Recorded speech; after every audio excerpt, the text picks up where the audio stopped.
Hello, and welcome to the Consumer VC. I am your host, Mike Gelb, and on this show, we talk about the world of venture capital and innovation in both consumer technology and consumer products.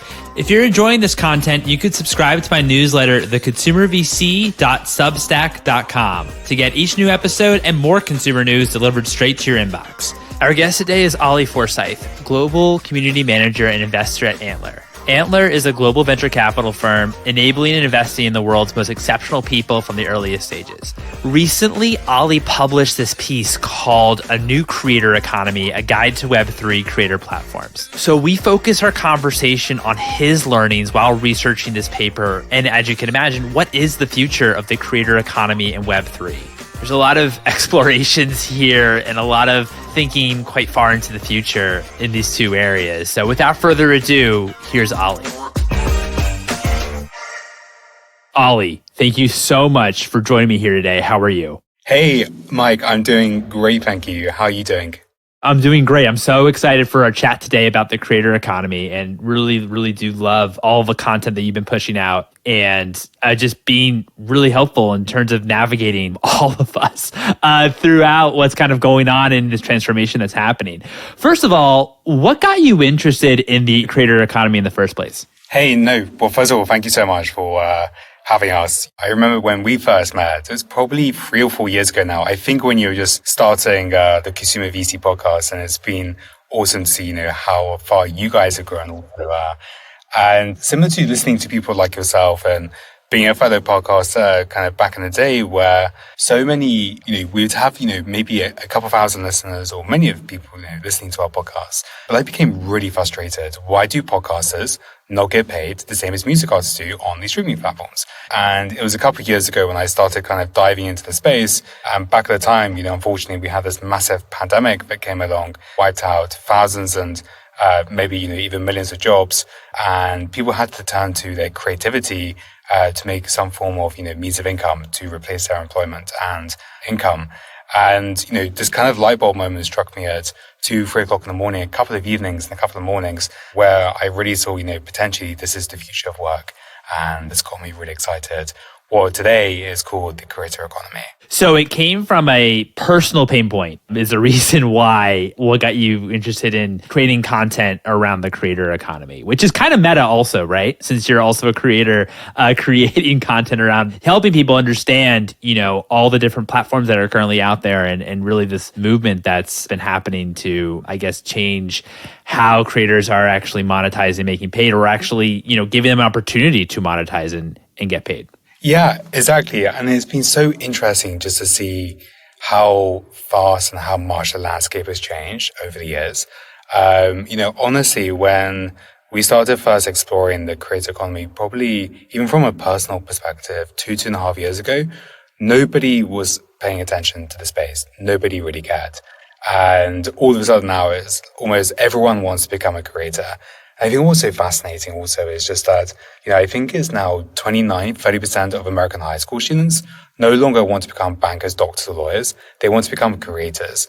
And I really think we're not even on chapter 1 yet. I'm just so excited what's going to happen in this space in the next couple of years. So I know you wrote this piece, The Ultimate Guide to the Creator Economy. What do you think when you were thinking about writing this piece, and I know you talked to, a lot of people that are quite well known as, quote unquote thought leaders, right, in this space. What do you think was misunderstood about the creator economy, and how did this piece actually teach you as well?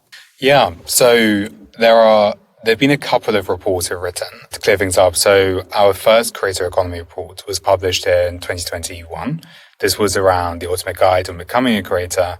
And if I take you through the journey and your listeners, when we first published the piece, it was very much around, platforms are in control. The platforms weren't really providing any autonomy to their creators. The platforms were basically the monopolies, right? They would just tell the creators, this is what's going to happen. You have no say.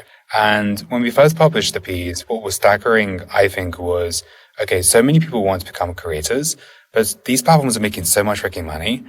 Their take rates were insane, anywhere from, 5 to 50%, which from a consumer and from, an investor venture point of view, I thought for the venture point of view, okay, this is really interesting business models.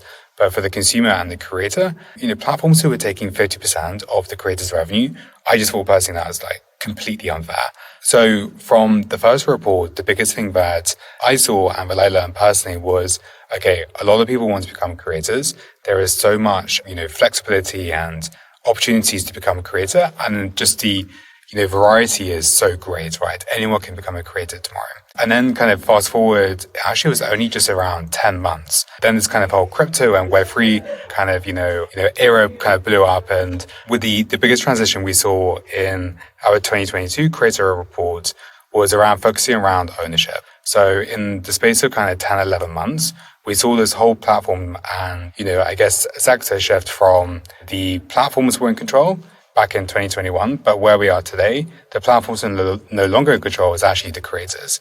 By having kind of crypto and Web3 at the forefront, the creators are the ones who are going to be turbocharging this new creator economy, which we call today as the new creator economy, where all of the stakeholders in the value chain should be compensated based on their contributions towards platforms and communities. Can you talk to me a little bit about the intersection between, Web3 and crypto with the creator economy and why Web3 can be so powerful and such an unlock for creators? So I think the biggest opportunity for Web3 and the creator economy is for so long, these creators have had no say in the platforms that they operate on. And to me, I think that's actually just so unfair towards the creators. In order for these platforms to succeed, they have to have the creators as their superfans. The creators as the superfans who, want to stay on these platforms forever, right? But I think the second biggest element here is a lot of the time around the creator economy, all of the fans that are being, actively targeted are actually originally from the creators themselves. So if we take, and these are typically, one-sided marketplaces where the creators, because of all of their work, they're typically on one platform where the creator basically has to send all of their fans to one platform, meaning those platforms are having, basically completely free marketing. So the biggest element that I think, crypto and Web3 unlocks for the creator economy is based on, the creators and their contributions towards the success of these platforms. They should be compensated as well as their fans who've helped those platforms to succeed. In simple terms, if that breaks it down to the audience in a simple way. Got it. And I mean, what are some of the other elements where, the economics within the creator economy are changing? I know you mentioned, ownership, but maybe what are some, examples that creators are exploring in terms of ways to actually being able to, maybe monetize their audiences and actually earn, a fairly consistent revenue stream? To break it down, the additional revenue streams that I think creators as well as platforms can tap into. First of all, now with crypto and Web3, there are so many additional ways these creators can make a source of income. They can be through NFTs, they can be through social tokens. So social tokens essentially providing, some form of golden tickets or tickets to your most engaged fans, which might be, which might be worth something in the future, right? They have multiple different ways of engaging with their fans. They can now do live streaming versus back a couple of years ago, it was really only through text format. For the platforms where I kind of see this operating long term is, yes, the take rates will, hopefully be reduced. So we see take rates being reduced from most likely 15, 20% down to kind of 7.5%.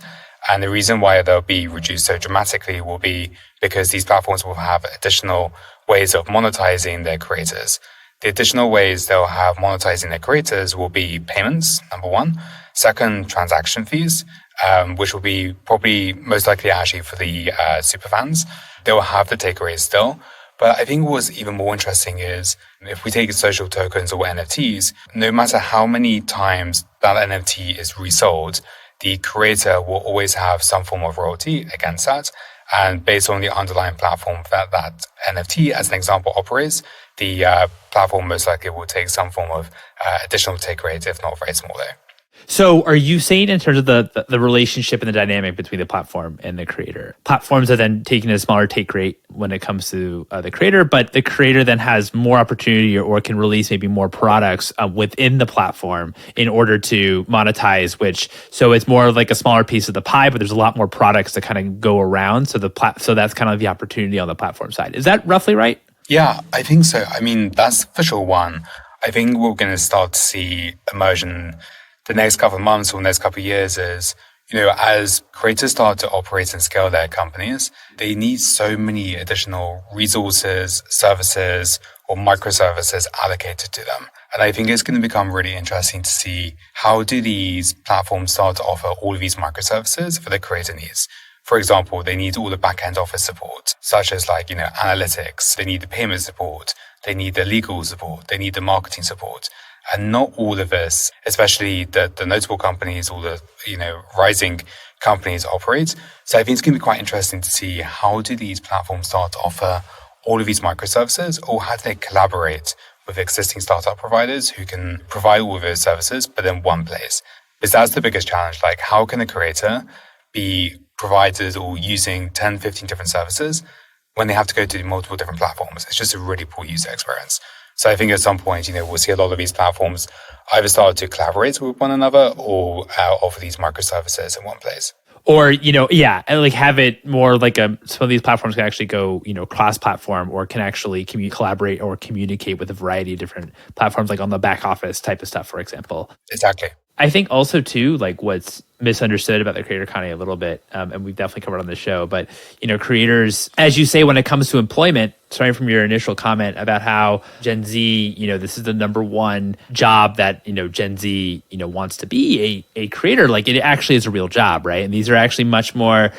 They should be maybe treated a bit more like SMBs rather than what you think about a creator. I mean, it could be still like a one person business, but it is still a business. It's not. And with the business, then it kind of opens it up into a variety, as you say, like a lot of services that actually they need to have in order to function. Yeah, exactly. I think it's going to be, again, right, I just think of this as like a founder.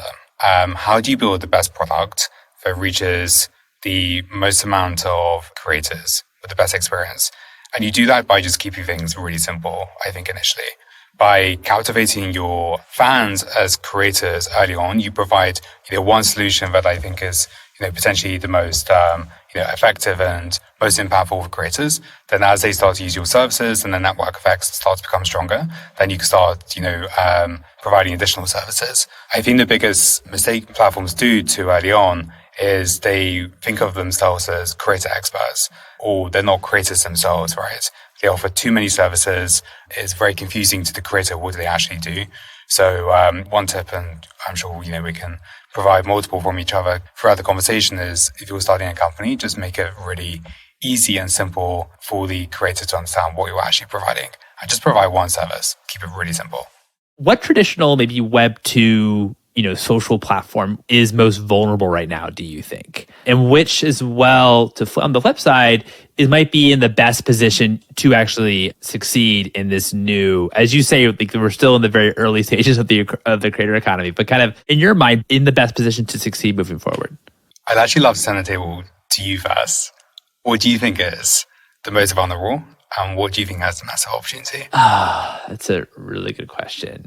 We can debate it. I mean, I actually think one of the most vulnerable, is music. We're starting to see quite a few music artists moving away from the likes of Spotify to go solo and go direct to consumer. So around kind of the ownership economy, right?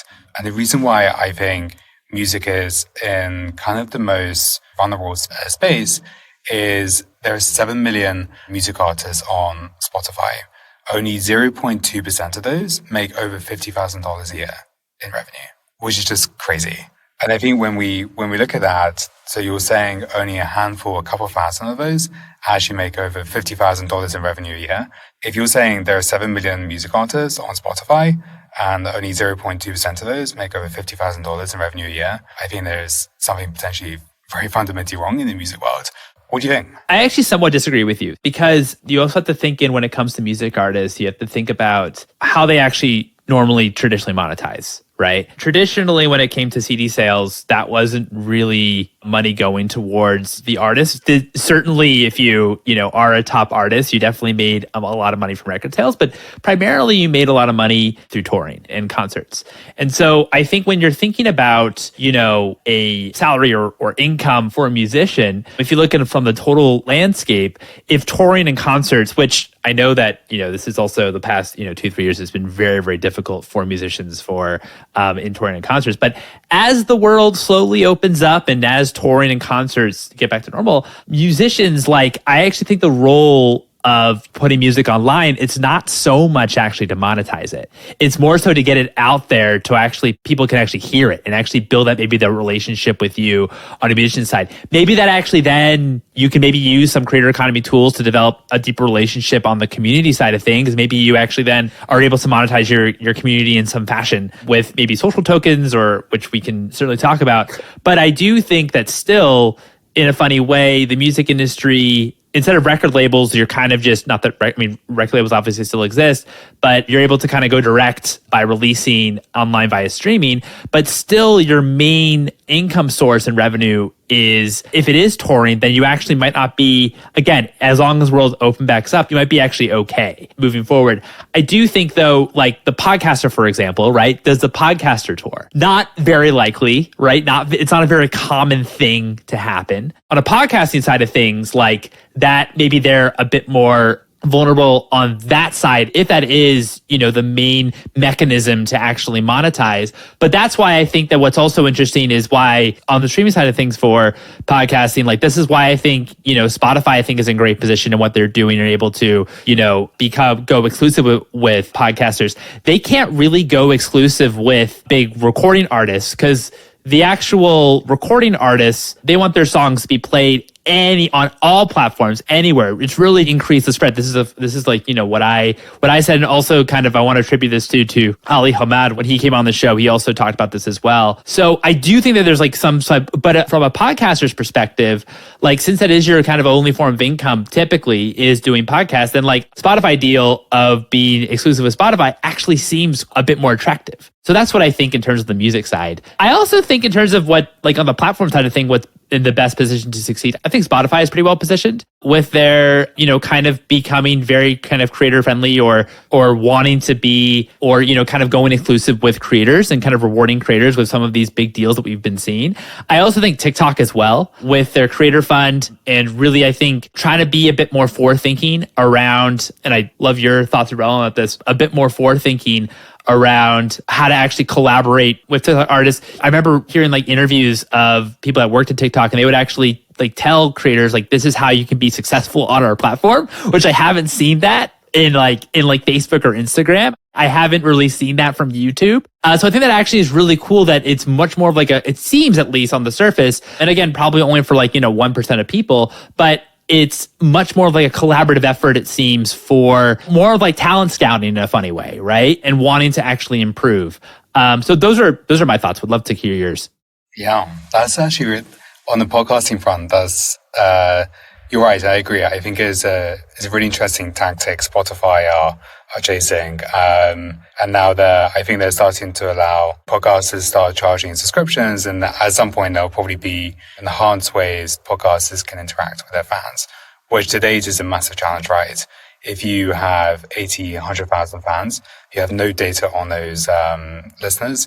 You can't interact with them. You can't come in a room like we're seeing with Twitter Spaces. So I think this whole, Web2 space for social is going to be really interesting to see how it unfolds. For the creator funds, I think the creator funds is really interesting. I think it's going to become more interesting to see just long term, how do they actually operate? And, will these creator funds start saying more publicly, how can you actually earn an income through the creator funds? It's been a bit vague how much creators can actually earn from these creator funds. There are a couple of numbers kind of flying around. And once that kind of money runs out from the creator funds, what happens next? Do they go and raise more creator funds in the future? And what does that look like from an impact point of view, right? Are creators earning more just down to the funds? Where is that cash coming from the creator funds themselves? What do their network effects start to look like? or do the cycle we call it the creator cycle, and think of it like a job interview. How long do creators spend creating? Are they going to do this for 5 years, 6 years, 10 years? And what impact does creator funds have on top of that? But I think it's massive. Like Pinterest just announced their creator fund. TikTok have obviously got their own, Snapchat and Instagram have got theirs, as well as TikTok. Let's just see what happens. Yeah. Early days though. Yeah, exactly. Early days. We'll kind of see what happens. I mean, obviously, the Web2 platforms are definitely trying to maybe take a bit more of a creator economy approach in terms of what that really means of ownership for the creators, or collaboration at least with the creators on what that, how they could actually work and partner together, instead of just saying, hey, here's our platform. Oh, you got big on our platform. Great. But, we're not going to do anything for you. This is still obviously the early days of all of this with, new developing platforms and the creator economy. It's interesting, like one of the big takeaways from your piece, and definitely a big theme in the creator economy, is having these very kind of much deeper conversations, maybe micro communities, and kind of going a lot deeper rather than kind of spreading wide. And I think that that's really what in the Web 2 era that we've, seen. Right? I'm kind of curious, since Facebook and Instagram largely were like the face of that, right? How they're able to adapt in that sort of way. And we don't really know what Meta is per se yet, right? Like obviously it's VR interactive, or at least that's the hope. But I'm very curious to see how Facebook will, respond at maybe a macro level to the creator economy, like in the years moving forward. I mean, it's really interesting hearing your thoughts. And when I was thinking about it, I think for any platform, for now with Web3 and kind of like ownership economy, it's about trust. And I think it's about, how do you enable your creators to stay on your platform for years? And the way they stay on the platform for years, I think in really simple terms, is you provide discoverability, you provide distribution, meaning you essentially, in simple terms, provide hopefully millions of fans to your customers, who are the creators, and you just be fair in a financial sense. Like back to some of the early points, one of the biggest frustrations I don't agree with in the creator economy is how can a platform take 50% of a creator's earnings? Like, I just think that's fundamentally unfair. Like you as a creator, if you are streaming on a Web 2 platform, and I say Web 2 because typically Web 3 take rates are much lower, I think you would be pretty pissed off if you were, having to give away 50% of your revenue to a platform that's not providing distribution, not providing discoverability. So I think in simple terms, for the creator economy to succeed, and for a Web 2 platform to transition to a Web 3 platform, you provide discoverability, distribution, and your take rates aren't like the mafia. They are a fair ownership economy way where it's maybe 5 to 7.5%, give or take. With all this being said, something that I just was thinking about a little earlier was, where does email, what's like the role of email moving forward? Because when you talk about ownership, right? Like that is the closest thing we have for owning. Obviously, I don't love to say, owning a customer, but like owning a customer, right? Like owning like that kind of relationship in terms of direct to consumer, right? We talk a lot about like D2C brands on the show, for example. And, one of the reasons why the benefits of going D2C is that you can actually do email marketing, right? And if, for example, the platform, you really do have that trust and ownership, and that is there, and you're monetizing through the platform, which like we say that, you don't own any of your kind of content, or obviously you can't like control the algorithms or whatnot. So you always need to shift to email eventually. What do you see like the role of email moving forward if you did have these platforms that had a lot, there was a lot more trust, and you maybe did have more ownership already on the platforms with your customers? Another great question. Maybe we should write a piece around that. What does the future of email look like? I think there are two sides, right? I think it comes down to, first of all, what's the target audience of the creator? If they are young, savvy, millennial Gen Zs who just want something very quick and easy to communicate with, I don't think email is going to probably exist because they don't care. And they're lazy and we're one of them. Well, I'm personally one of them. And you want something, quick and easy to navigate, right? Where email will probably still remain is around, kind of more Web2 focused platforms. If it's around e-commerce, like you mentioned, right? D2C, right? That I think for sure still has a place, but that I just don't think that's particularly scalable. I'm not sure. What do you think? I'm not sure either. I mean, on one hand, it's really hard for me to think that email doesn't have a place just because it's kind of all we know. Meaning when you think about, ownership, when you talk about the ownership economy, like there's nothing that has been developed that's more ownership driven than email. Is that fair to say when it comes to like that whole relationship with the customer? I mean, maybe you could say SMS, but people don't want to be receiving text messages all the time or, once they to communicate the creator or, maybe there is, a small percentage, but I still think that email is kind of like dynamic there. It's kind of hard to imagine what you don't know and what you're not used to. I'm not sure either. I mean, I still find it hard on the kind of customer ownership potential to replace email. But then again, I think that it's also maybe like the context, as you say, of what you're trying to accomplish or what you're trying to achieve. With all this being said, what do you think is like the next big distribution channel or type of creator that's going to rise to popularity? We obviously have the video creator, we have the podcaster, we have newsletters. What do you think when you're thinking about like different types of, maybe creator profiles on the distribution side? Is there one that kind of comes to mind that you're quite excited about? I actually think one of the biggest opportunities for creators, and probably the one that's not really talked about much, is the typical creator who's just providing you, random information every day.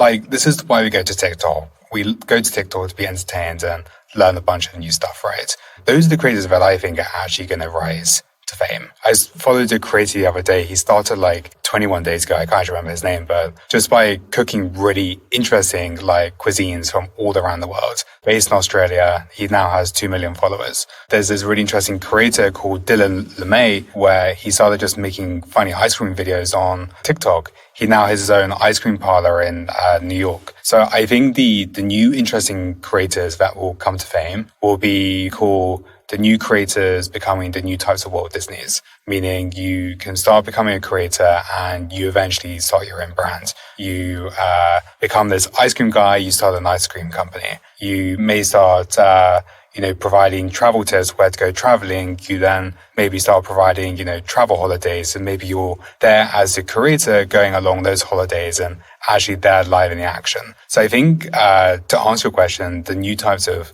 creators that will emerge will be, your lifestyle creators I think lifestyle creators. Ali, what is one book that's inspired you personally and one book that's inspired you professionally? One book that's inspired me personally, it was actually, it was back probably when I was 7, 8, maybe 9. So 13 years ago. Like probably everyone says this, or quite a few people say this, but it was just Richard Branson's book. Like he left school when he was 16. I left school when I was 16. I couldn't read and write until I was like 14 or 15. And he was also very dyslexic. And that kind of really got me into entrepreneurship, like right at the early beginning, right? I started a company when I was 13 and did a bunch of other things. And it just taught me to like really graft. Like, even if you can't read and write and you're sitting in a classroom and an exam and reading a blank piece of paper when you're 14, 15, like, it doesn't matter. So that taught me like a lot to just graft and hustle like very early on. And I guess that's like both professional and personal, right? But maybe another one to add in was you got Phil Knight's book on, the Nike story. I think that's just incredible. Like, how somebody, so early, I think he was like 24, 25, how he built one of the largest companies in the world today. But there are quite a few. I'm more of a podcaster. I listen to podcasts like you guys. Appreciate that, Ali. Appreciate that. My final question for you, Ali, is what's your biggest piece of advice that you've had for founders? Take your time. We meet thousands of founders every year and they think it's going to turn into gold overnight. It takes an incredibly long time. And there are a couple of bit of like nuggets we provide to founders and, also like founders provide us, right? It takes a long time. So take your time. And I think really learn the art of, yes, project management and all of this, but just time. Spend time building, but also just go and spend time hanging out with your founder friends and learn to relax. It's not all about working 19, 20 hours a day. So enjoy the ride. And if it doesn't work out, don't worry, come back stronger next time. And if that doesn't work out, try again and meet a bunch of really cool people along the way. And I think that the best founders are always the ones who will get in the front seat of an Uber versus the bankers who will sit in the back. So be humble and just stay yourself. I love that. That's great. Ollie, this has been such a pleasure. Thank you so much for your time. No, thank you so much. And if anybody has not subscribed to the Consumer VC podcast yet. And there you have it. It was such a pleasure chatting with Ollie. I hope you all enjoyed that as much as I did. I highly recommend following him on Twitter at Ollie Forsyth. If you enjoyed this episode, I'd love it if you'd write a review on the Apple Podcasts. You're also welcome to follow me, your host, Mike, on Twitter at Mike Gelb, and also follow for episode announcements at Consumer VC. Thanks for listening, everyone.